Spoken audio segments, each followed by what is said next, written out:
বন্ধুরা, আজকে এখানে গোলা রুটি বানাচ্ছি। দেখো, এটার মধ্যে জাস্ট দুটো আইটেম আছে। আটা আছে, অল্প একটু নুন আছে, আর আছে হচ্ছে একটা ডিম। তো এবার ঘটনাটা হলো যে একটুখানি যেমনি আমরা পাটিসাপটা বানিয়ে নিই না, ঠিক ওই রকম করেই বানাতে। এবার পাতলা বানাতে চাইলে পাতলা বানাবেন, মোটা বানাতে চাইলে মোটা বানাবেন। তো এটা যারা তোমরা কলেজে বা স্টুডেন্ট হস্টেলে থাকো তারাও কিন্তু এটা ইজিলি খুব বানিয়ে নিতে পারবে। এটা কিন্তু খুব টেস্টি, ক্রিস্পি, হেলদি, আর অনেকক্ষণের জন্য পেটটাকে ভরা রাখে। আর এর সাথে তুমি কিছু ফ্রুটসও অ্যাড করতে পারো, লাইক কলা, অ্যাপেল, এরম জিনিস। হানি দিয়ে দিতে পারো। আমি তেমন একটা মিষ্টি দিই।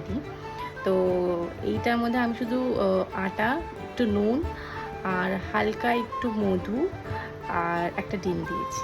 তো এই দেখো, তার লেয়ারটা দেখো কত সুন্দর হয়েছে, একদম পারফেক্ট ছিদ্রধারা লেয়ার হয়েছে। ঠিক এইরকমই হবে। এটা কিন্তু খেতে দারুণ লাগে। এটাকে এমনি পাল্টি করে দেখাই। এই দেখো, এই পাশ থেকে একদম মনে হবে যেমন পরোটা। দেখেছো কি সুন্দর হয়েছে? তুলে নিই, তুলে প্লেটে রাখলাম। দেখো,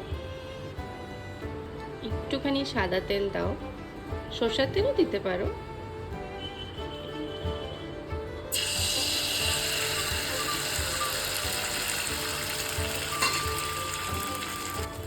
কুইক এটাকে স্প্রেড করে দিতে হবে, না হলে এটা ওখানেই তৈরি হয়ে যাবে। এইরকম করে স্প্রেড করো। এবার কিছুক্ষণের জন্য অপেক্ষা করতে হবে। Let's wait.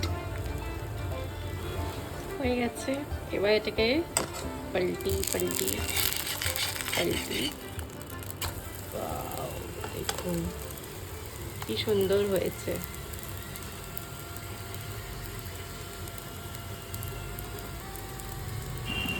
বন্ধুরা, এইভাবে গোলা রুটিটাকে রোল করে